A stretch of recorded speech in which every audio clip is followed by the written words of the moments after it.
Remembering a fallen officer, a unique honor unveiled today, and how family and friends will remember him. Hard to eat, because like I said, I can't chew nothing over here. And then I would have pain in my teeth for chewing too much on this side. Bringing back those smiles. Meet the San Diego clinic taking a bite out of dental problems for seniors. I'm here at the San Diego International Airport where people plan to gather this evening to protest Trump's revised executive order on immigration. KPBS Evening Edition starts right now.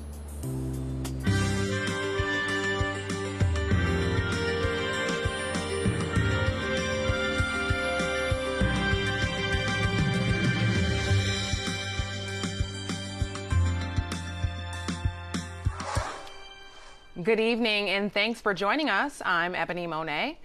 It's take two for a travel ban from the White House. President Trump signed a revised order today. This executive order is prospective in nature. Its focus is on preventing the entry of new foreign nationals from the 6 designated countries. Accordingly, it is important to note that nothing in this executive order affects existing lawful permanent residents or persons with current authorization to enter our homeland. Unregulated, unvetted travel is not a universal privilege, especially when national security is at stake. Federal courts blocked the president's first order issued just weeks after his inauguration. The new directive aims to address legal issues that arose from the original order. Legal experts say the new order addresses some concerns but leaves room for more legal challenges. KPBS Frontiers reporter Jean Guerrero joins us from San Diego International with more on what has changed with this new order. Jean? I'm here at the San Diego International Airport where protesters plan to gather later this evening. The new order bars people from 6 Muslim-majority countries instead of 7. It now excludes Iraq. People who already have visas or green cards may still come in, but the 120-day ban on all refugees remains in place. Earlier today, I spoke with a few people about what this means for San Diegans.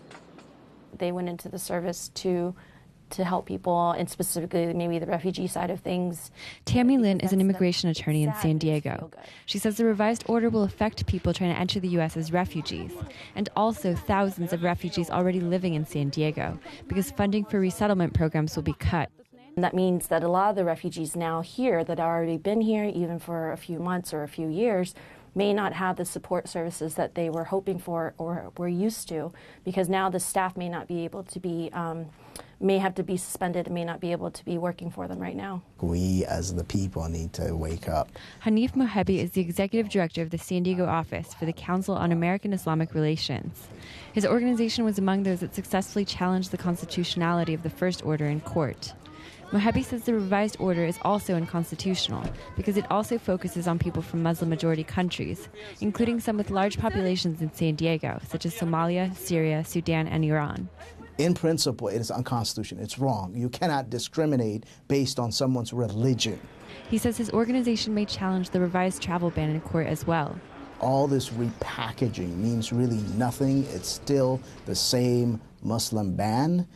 This is not making America any greater or any safer. San Diego County receives thousands of refugees each year, more than any other county in California. Protesters are expected to arrive here tonight. They organized on a Facebook event page where they're calling the new order Muslim Ban 2.0. They say they want to send a message that refugees and Muslims are welcome here in San Diego. From the San Diego Airport, Jean Guerrero, KPBS News. Thanks, Jean. The president's travel ban comes as Americans remain divided. A new survey shows they can't agree on whether refugees should be welcomed. An Associated Press poll finds 2/3 of respondents say the benefits of legal immigration generally outweigh the risks.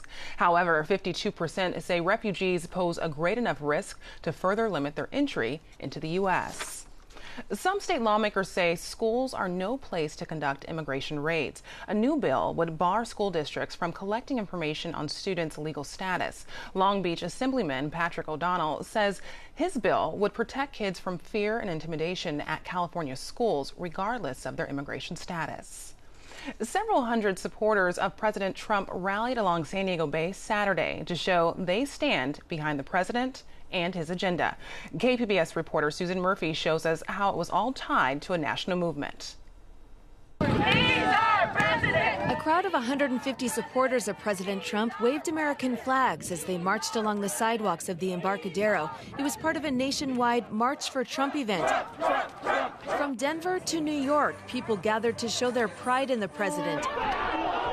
Violence erupted at a rally at UC Berkeley when supporters of Trump clashed with counter-protesters. We love Trump.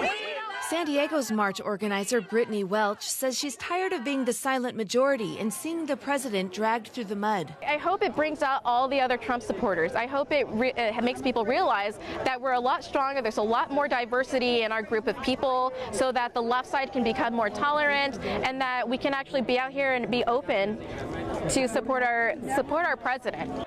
Behind the convention center, another pro-Trump event billed the Spirit of America rally drew 200 people. Many were dressed in red, white, and blue. They cheered on a lineup of speakers for several hours. They were met by a couple dozen protesters who voiced opposition to Trump's border wall. And the mass deportations that are going on right now and the targeting of innocent families. We want this country to be open to everybody who wants to come here and search for a better life. Also on Saturday, hundreds who oppose the president's policies attended a March for Impeachment protest in Ocean Beach, which included a beach cleanup and registering new voters. Susan Murphy, KPBS News. We're almost at the halfway point for the president's first 100 days in office. We'll continue to track his policy changes on air and online at kpbs.org. America's highest court has sent back a transgender right case to a lower court without reaching a decision. The lower court in Virginia will be tasked with evaluating the federal law known as Title IX. The case started with a Virginia school board that stopped a transgender teen from using the boys' bathroom at his high school. San Diego council members voted to file a friend of the court brief last week in support of the teen's case. A fallen San Diego police officer's legacy lives on, and today his family was on hand to honor Officer Jonathan J.D. de Guzman. The Chula Vista post office in the East Lake neighborhood where he and his family lived has now been named in his honor. De Guzman was shot and killed last July after a traffic stop. Post office officials say this type of honor usually takes years. De Guzman's son thanked SDPD for standing by his family and thanked Congresswoman Susan Davis for pushing to have the dedication fast-tracked. Having this post office named after my father means a really big deal for my family and I for many reasons. One being that it's going to preserve my father's legacy. To others, my father's name will remind them of what sacrifices police officers and other first responders make to keep people safe. SDPD Chief Shelley Zimmerman said while it may have been the final moments of de Guzman's life that captured headlines, he'll be remembered for how he treated people every day. Well, so much for an equal playing field. California lawmakers are looking to tip the scale in favor of homegrown students. UC colleges will cap the number of out-of-state students to 20% for the first time, or, according to the LA Times, risk losing $18 million in state funding. The idea is to enroll qualified California students first, then non-California students. This cap comes after a state audit claimed UC was hurting California students by admitting too many applicants from out of state. The Republicans on San Diego City Council are pushing for a 2018 ballot measure to change the way San Diego Unified School Board trustees are elected. They say it would lead to greater accountability. KPBS education reporter Megan Burks has the story. Currently, communities whittle down the candidates running to represent their area on the school board during the primary. The candidates then go to a citywide runoff in the general election. Council members Chris Cate, Mark Kersey, Scott Sherman, and Lori Zapp want to keep that runoff local. Here's Councilman Chris Cate. Now that you are elected by your residents of your individual district, you are held accountable by those who directly elect you. Now, Board President Richard Barrera says eliminating the citywide runoff would harm low-income schools. If you create a system where the people who are running for the districts north of 8 never have to be accountable to the voters south of 8, it creates a real threat to the district's emphasis on equity.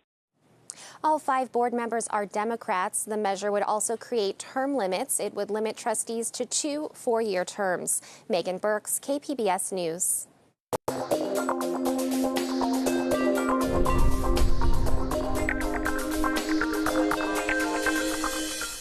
Every year, San Diego City Council members get a budget to run their district offices. Any money they don't use can go to city departments and nonprofits the following year. KPBS media partner iNews Source reporter Leonardo Castaneda has a story on how those funds are being used. Since 2012, City Council members have given out more than $6 million from the Community Projects, Programs, and Services Fund. A little more than half of that money has gone to other city agencies like Park and Recreation, Transportation and Stormwater, and the Police Department. There, it's helped pay for projects like portable defibrillators at the Police Department's Northeastern Division. The defibrillators are installed in all the patrol cars and at police storefronts. They were paid for with money from Councilmember Mark Kersey at District 5, which includes Scripps Ranch and Rancho Bernardo. That district has made the most discretionary funds available in the city. Nonprofits can also get funding from this program. Top recipients include San Diego Workforce Partnership and Star Pal, which teams up with police officers and inner city kids for recreational activities. The amount varies from year to year. This fiscal year, council members have more than $1.1 million they can distribute. For a database of council member funded projects, go to inewssource.org. For KPBS, I'm iNews Source reporter Leonardo Castaneda. Pot growers in California may see some relief with their energy bills. A new program through PG&E may allow them to take advantage of an electricity rate for agriculture. The program was designed for farmers with crops like alfalfa and almonds. Cannabis growers will need a permit, plus at least 70% of their energy use has to be dedicated to growth. The utility company says rates will be figured out on a case-by-case basis. Take a look at this aerial shot of Imperial Beach. The water, beautiful shades of blues and greens and murky brown. Experts say that's raw sewage pushing in from Tijuana. The video was captured March 1st after authorities said the 18-day sewage spill from Mexico was over. The federal government is now investigating. A report is expected within 30 days. Spring has sprung a few weeks early, or at least that's how it felt outside this week, with temps in the 70s and lots of sunshine. Regina Miller has tonight's forecast. Well, we've had some rain showers, especially as you go farther north here in California, some mountain snow in the Sierras. But as you head southward, it's been pretty quiet weather. And as we take a look here, local look at our satellite and radar over the last 6 hours, not really seeing much of anything showing up here across the area. Now, for tonight, we have mainly clear skies, an overnight low of 49 degrees in the metro areas.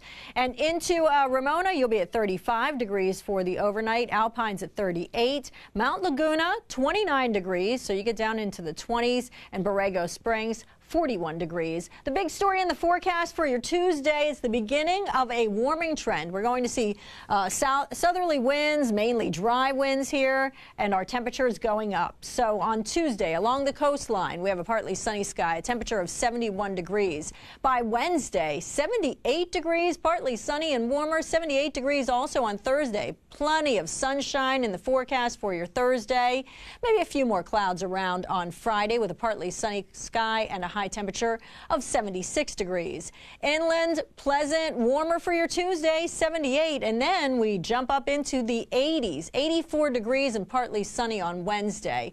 Sunshine across the board here on Thursday, very warm with a high temperature of 83, partly sunny skies on Friday, a few high clouds filtering through on Saturday. In the mountain locations, partly sunny and warmer on Tuesday at 67, and then we jump 12 degrees to 79 degrees by Wednesday with a partly sunny sky. On Thursday, wall-to-wall sunshine, blue skies, and a high temperature of 76 degrees. We'll see a little bit more in the way of clouds filtering in as we go towards the weekend. On Tuesday, in the desert locations, we'll be at 80 degrees. By Wednesday, we're at 87 degrees, 88. We just keep going up, up, up. By the weekend, we're at 89 degrees, actually Friday and Saturday in the forecast. So we are definitely going to see that warm-up coming in, and it sticks around. I'm Regina Miller, KPBS News. Cavities, gum disease, and lost teeth are commonplace among seniors. That's due in part to the fact Medicare doesn't pay for dental care. That means a trip to the dentist is a luxury many seniors just can't afford. KPBS health reporter Kenny Goldberg tells us about a unique dental clinic in downtown San Diego trying to make a difference. Yes, so Shirley here is missing some teeth, so we're making her partials on the top and the bottom, and today we're doing what's called the tooth try-in visit. Today, Shirley Ruiz is getting some brand new teeth. Dr. Vicky Petropoulos makes sure the so-called partials fit just right. Gently close, Shirley. Thank you. Gently close. Good. Very good. Shirley Ruiz has terrible teeth. She never really took care of them. Not brushing regularly. I didn't really floss because my teeth were really crooked, and so it was hard to get, the dental floss in there and that. So yeah, tooth decay. And really not eating right neither. Combine that with the fact that Ruiz just couldn't afford to see a dentist even when she was working. As a result, Ruiz suffered for years. Hard to eat because, like I said, I can't chew nothing over here. And then I would have pain in my teeth for chewing too much on this side. But thanks to the Senior Dental Center, Ruiz is getting her long-neglected oral health needs addressed. The clinic is on the second floor of the Gary and Mary West Senior Wellness Center in downtown San Diego. The Wellness Center is like a one-stop shop for seniors. They can get 2 meals a day, see a doctor, and have access to financial and mental health counseling. The dental center is funded primarily by the Gary and Mary West Foundation, which put up $2 million to get the clinic off the ground. We are addressing the whole needs of a senior. Shelley Lyford is the foundation's CEO. She says the West came up with the idea when they were serving meals to seniors. It was during their interactions with seniors that they actually discovered seniors covering their mouths when they would talk to them, and actually, even though the seniors were often malnourished and very hungry, they were not able to eat the food that Gary and Mary were serving. Most of the patients at the Senior Dental Center live below the federal poverty level. Their mouths tend to be in horrible shape. Here we have root tips that need to be extracted. The clinic's dental director, Dr. Karen Becerra, points to an x-ray of one of her typical patients. This patient had an abscess in that area, came with pain. They have lots of missing teeth. The bite is completely off on that side. This teeth has come out. If you see, lots of bone loss in the upper and the lower. Becerra says these problems could have been taken care of years ago with much simpler and less expensive treatments. Good morning, Ron. Now, it's up to Becerra and her colleagues to restore patients' oral health as best they can. All of the services are provided on a sliding scale based on a patient's ability to pay. The clinic has treated more than 350 people since it opened last June. But Becerra says because of high demand, many patients have to wait months to be seen. She says our society needs to do better by its seniors. The longer we wait in providing the services that they need, the more it's going to cost us all. The more that their quality of life is going to be affected, the more that they're going to have disease that is continuing advancing. We're trying our best, but we only have 4 chairs. Low-income seniors can qualify for Denti-Cal, California's dental program for the poor. The problem is most dentists won't treat Denti-Cal patients. That's because the reimbursement rate is so low, it doesn't even cover their costs. The Gary and Mary West Foundation wants to find out if the dental clinic is viable. The foundation is collecting data on a variety of fronts. Researchers want to see if the center could improve its operations and become more efficient. They also want to find out whether a dental intervention makes seniors happier and improves their quality of life. What we're doing is shining a light on the problem. We're providing more access to seniors. We're catalyzing some really important public-private partnerships. We're collecting the data, and in order for us to be sustainable and not depend on philanthropy, we're going to have to change policy. It remains to be seen whether the government's tight-fisted policy toward funding senior dental care will change. In the meantime, patient Ron Hilton is just thankful that the Senior Dental Center exists. The clinic is giving him a new set of front teeth. I'm on fixed income, Social Security.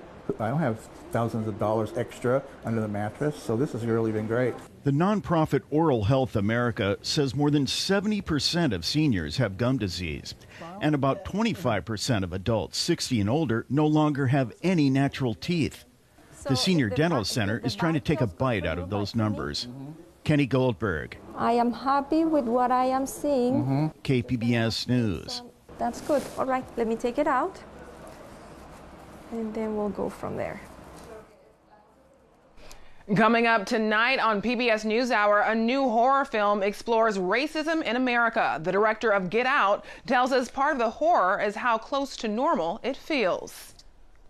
For me, the social thriller is the thriller in which the fears and the horrors and the thrills are coming from society. They're coming from the way humans interact. Plus, high school students working to get their science experiment sent to the International Space Station. That's tonight on PBS NewsHour, starting at 7, right here on KPBS. Brewing beer takes patience and scientific accuracy. We see that with the thriving craft beer scene in San Diego. More brewers are tinkering with recipes at the home of Budweiser in St. Louis. In tonight's SciTech Report, Anne-Marie Berger takes us behind the scenes of their brewing experiments. In 2015, the beer industry in the United States saw more than $100 billion in sales. This includes craft, imports, and the largest in volume, domestic beers. Anheuser-Busch topped the charts at #1, and while AB is loyal to their flagship beers such as Budweiser and Bud Light, they do invest a lot of resources in experimenting with new beers. So what kind of beer is this? So this is the oatmeal stout. This is our Project Training Day. This was made in the Research Pilot Brewery.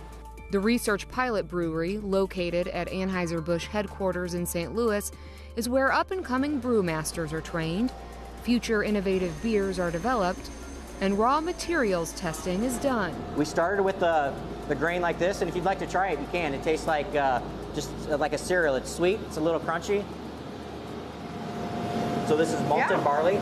Rob Naylor is brewmaster at the RPB. So we'll get hops in from Washington or Oregon or in Europe, and we'll do some single hop tests. So we'll actually brew a beer with it because we want to know, what type of bitterness does it give us, what does it really taste like, and then we also want to see what the aroma is. Beer can be many things. It can simply be a beverage, a hobby, a social icebreaker, or all the above. But first and foremost, the art of brewing beer is a science. All of our brewing group managers, assistant brewmasters, and brewmasters, they all have technical degrees, typically electrical engineering, mechanical engineering, chemical engineering, chemistry, biology, or food science. Like all sciences, beer brewing requires accuracy and patience. And this process starts with milling or crushing the grains. So what we're going to do is we're going to crack the husk, and then we're going to try to expose that endosperm that's in the middle. That's where we're getting a lot of our extract. We don't want to pulverize the grain. The goal is to reveal the starchy barley seed without crushing the husks that encase them. If the starch is too coarse, the fermentable sugars will be affected. If the husks are too fine, the filter bed will be ruined. And you can't have that when brewing beer. They're so small. They're so small. So what we're doing right here is two big rollers that are coming together, and they're pushing the... Oh, out. Yeah, they're squeezing it out. They're squeezing it out. Got it.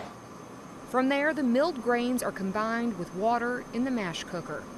And what's actually happening is we are converting our starches to sugars. So the longer we convert starches to sugars, the more we're going to get more fermentable sugars, and then we'll be able to get a kind of a lighter, low-carb beer. We'll also be able to get more alcohol from there. The shorter time, there will be less fermentable sugars in there, and it'll be more non-fermentables, so you'll get more body and a heavier beer here. In this process, temperature is key. Naylor explains it will mash in at about 109 degrees. Raising the temperature releases the enzymes. And that's when we're actually going to be creating different beers. And that's one of the main things where you're looking for consistency. This is something that we can do. We can make sure in our mash cooker we are consistent. We know exactly what temperatures we want to hit, so we'll get the right fermentable sugars and hit the right body and the right alcohol and the right color. The ground up grains in the mash are extracted through the lautering process to create the wort. From there, we'll actually take it into our brew kettle, of which we will bring up to a boil, and we'll add our hops. Now, our hops are what are going to add the IBUs and kind of the spice of the beer. They'll also give you the aroma depending upon when you add it. We add our bittering hops at the very beginning of boil, and then we will add more of our aroma hops towards the middle and end of our boil. At this point, we are transferring it to one of our fermentation tanks. As we're filling, we start transferring our yeast. We use different types of yeast. We'll use ale yeast and lager yeast, and then we'll be able to maintain it at a certain temperature.